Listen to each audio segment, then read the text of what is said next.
It's a rare condition and it arises from a perforated primary appendix tumour.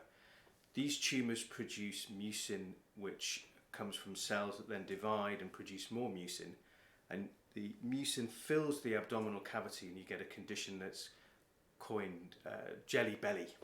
As this jelly increases in volume, it starts to push on all the organs, which then means it becomes increasingly difficult to eat and drink, to open your bowels, and then as the lungs get pushed up to breathe. So it's a very debilitating disease. And the treatments that we've been using essentially were established 20, 30, 40 years ago.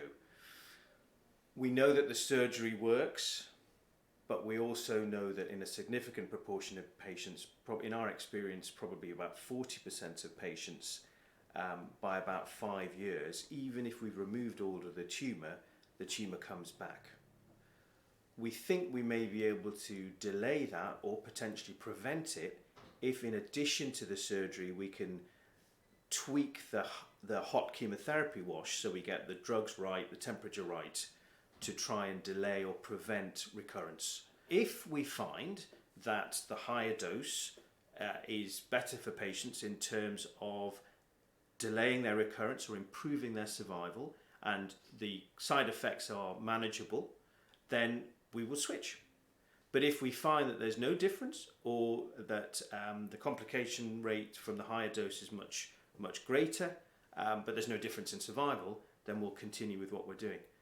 Another arm to all of this is that we don't really fully understand the genetic background of these tumours, but what we're interested in is really the molecular signature of these tumours, which we'll have a unique opportunity to study that as patients come into the trial by taking samples of their tumour, the disease from the peritoneum, which is the metastatic tumour, their blood, and then analysing that to see if there are any signals or clues that will give us an idea for why some patients are cured and some patients are not.